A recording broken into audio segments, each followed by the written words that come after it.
that we have for this class.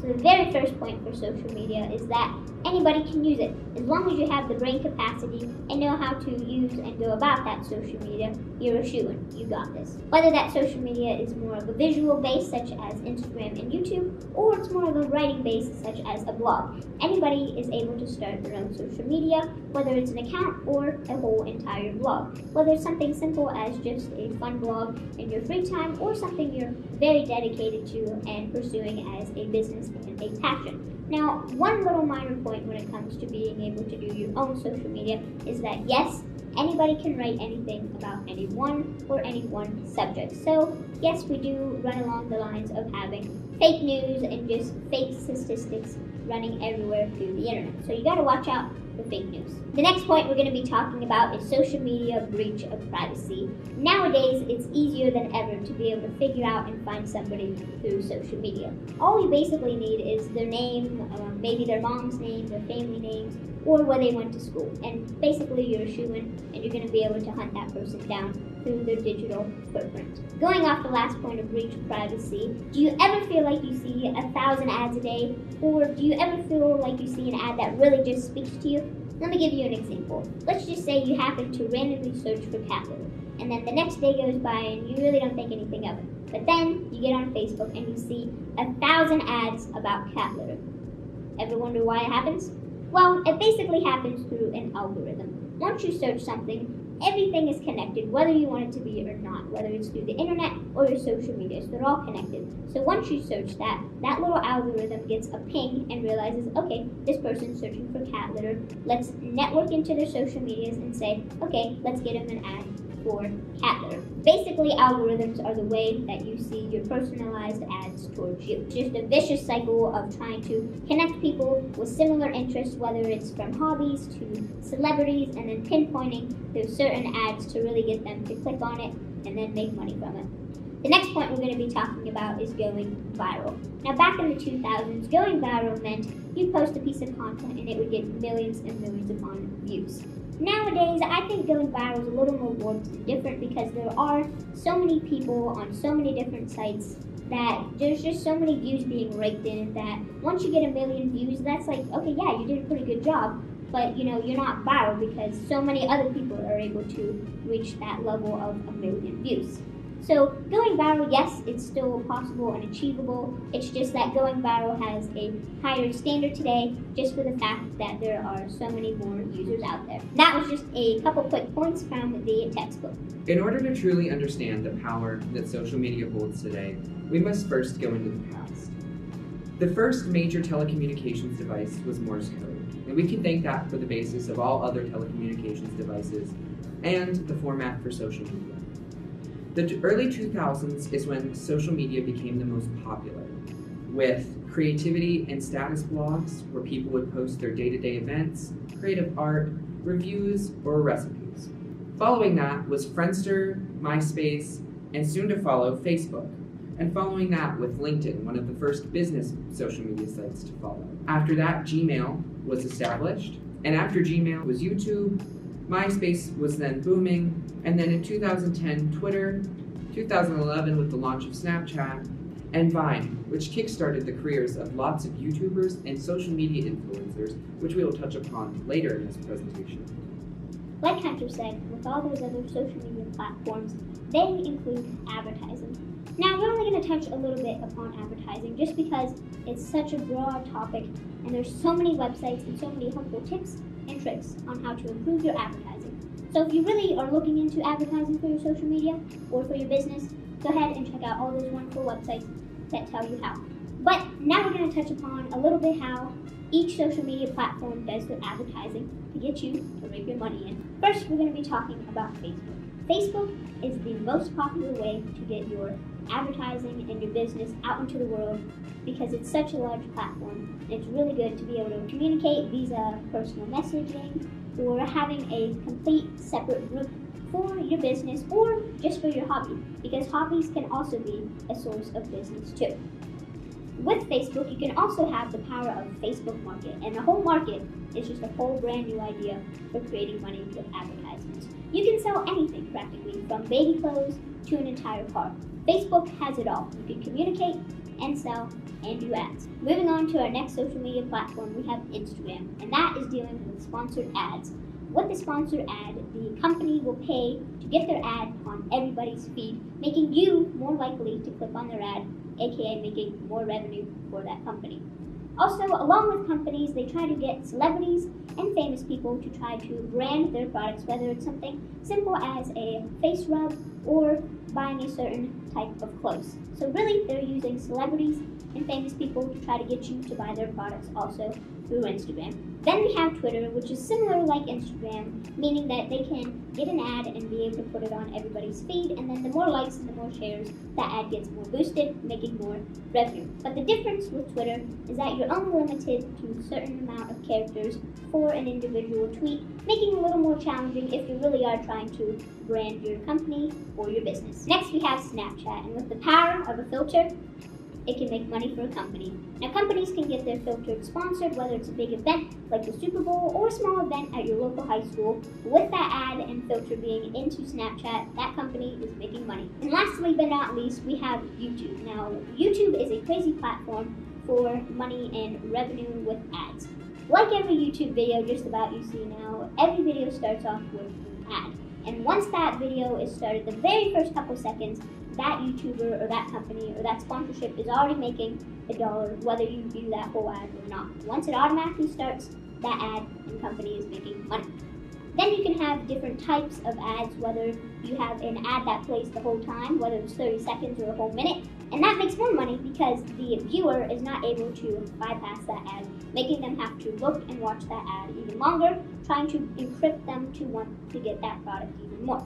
Then you have the skip the ad, which is probably like 5 seconds, and making less money for that company and that YouTuber because you have the power to skip it, and you're not more likely to click on it because it's able to go away so fast.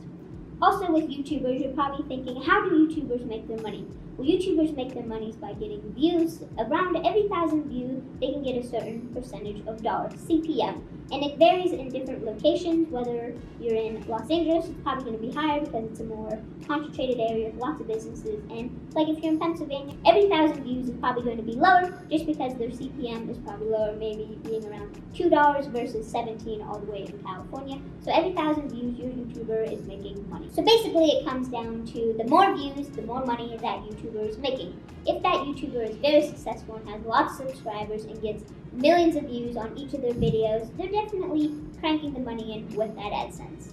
And also with AdSense, they have the power to be able to do sponsorship deals. Whether they are mentioning a product or a platform through their videos or through their social media sites, they are spreading awareness to that company, making that company have a better chance to get new customers through that sponsorship.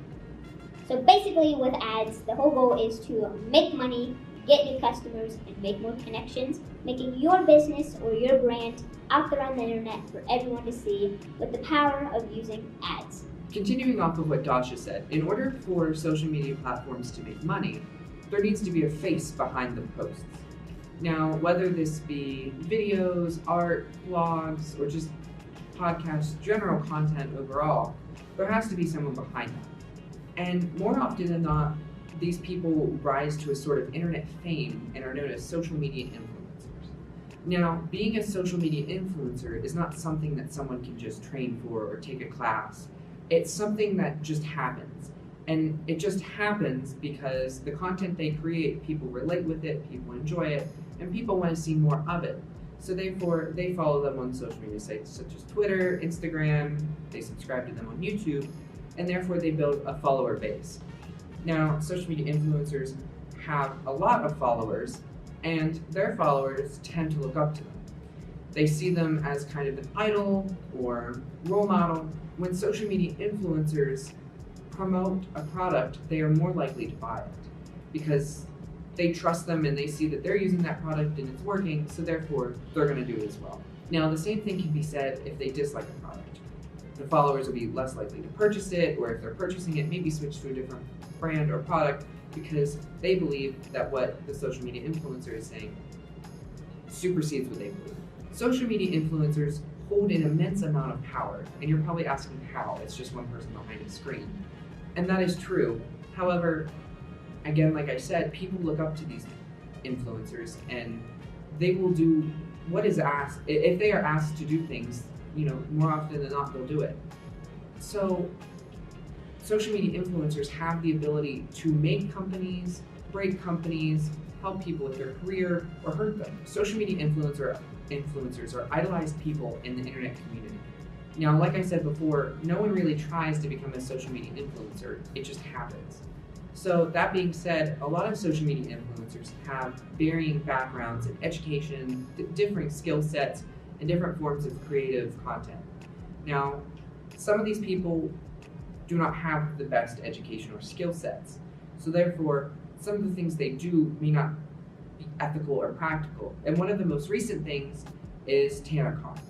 Over the summer, a YouTuber and social media influencer, Tana Mongeau, decided she was going to create a convention to rival VidCon. Now, she did this in a span of about 6 months with someone she had never met before, who had a very small resume organizing get-togethers for like a few hundred people. Obviously, it failed. It was a total disaster. People didn't get in, people passed out from heat exhaustion because they were outside waiting to get in line for too long. There were no snacks, no water, no concessions. It was a disaster, and it did not go well, and it affected her brand greatly.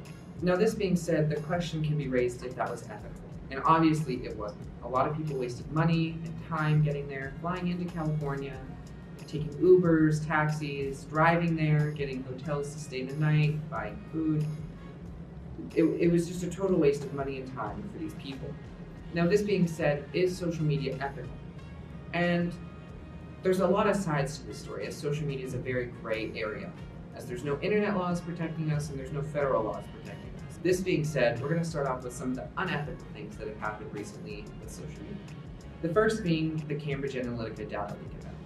So basically, Cambridge Analytica was a company that mined users' profiles on social media to gain data and information about them, and would then turn that data around and sell it to other companies, whether for marketing purposes or what it's most known for is the 2016 election to influence voters.